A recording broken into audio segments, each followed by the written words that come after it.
This idea with the Montreal Canadiens came from, we received a call from the Montreal Canadiens alumni looking to come here for a game. And we thought with the history of the Montreal Canadiens back in the 1920s, that it'd be nice for them to come and play a game here almost a century later. So then we involved the town, which has been great with us, involved the town and turned it into more of a town community.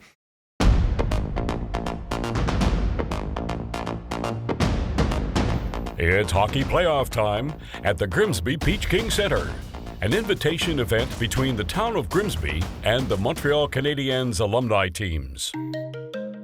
From 1922 to 1924, the Montreal Canadiens held their training camps at the Grimsby Arena, then one of the only two artificial ice arenas in Canada east of Winnipeg. During the training season of 1922 to 23, a strong bond was created between the Canadiens and the people of Grimsby.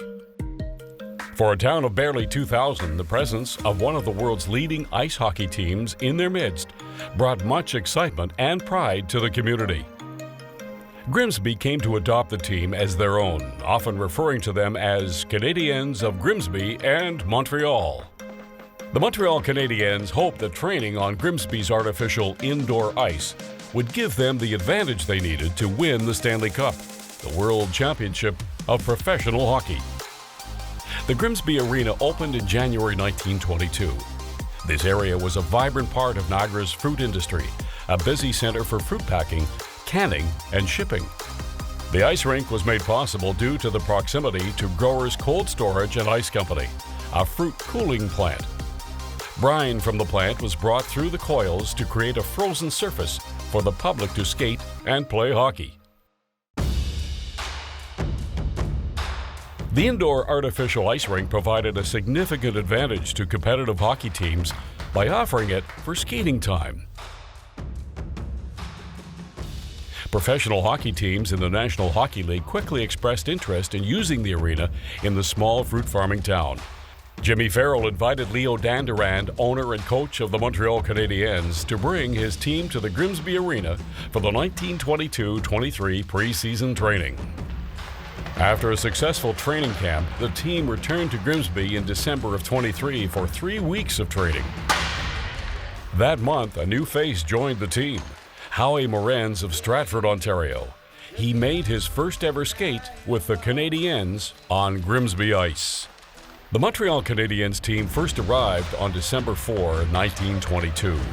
The Montreal Canadiens Hockey Club recognizes the Grimsby training camps as part of their storied history, an important role that the people of Grimsby and the arena had in preparing the Canadiens for their Stanley Cup winning season, a season that was truly a catalyst for their future. Number 71, Patrice Brisebois.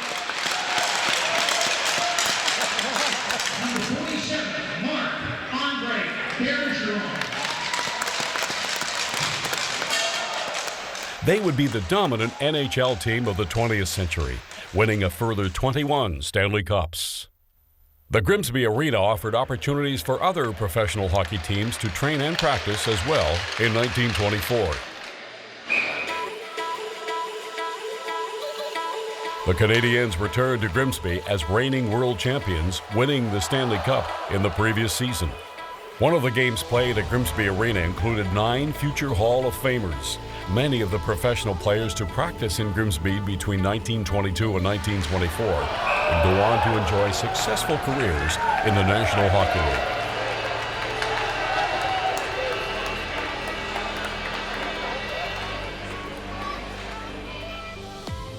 League. And 12 were inducted into the Hockey Hall of Fame. They included Howie Morenz, Henry Spag Cleghorn, George Vesna, Frederick Bon Cook, and Newsy Lalonde.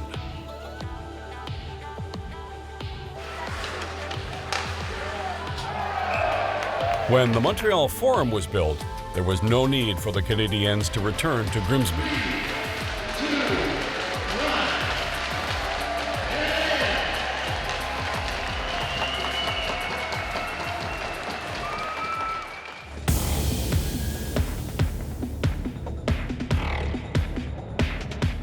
As a Canada 150 project, Grimsby was encouraged to remember this special time in our history. The relationship between our small fruit town and a national hockey team will never be forgotten. Look at me go, Dad. I scored! Cherished by Grimsby citizens, remembered as the Grimsby Montreal Canadiens. Final score was 13-7 for the Montreal Canadiens alumni.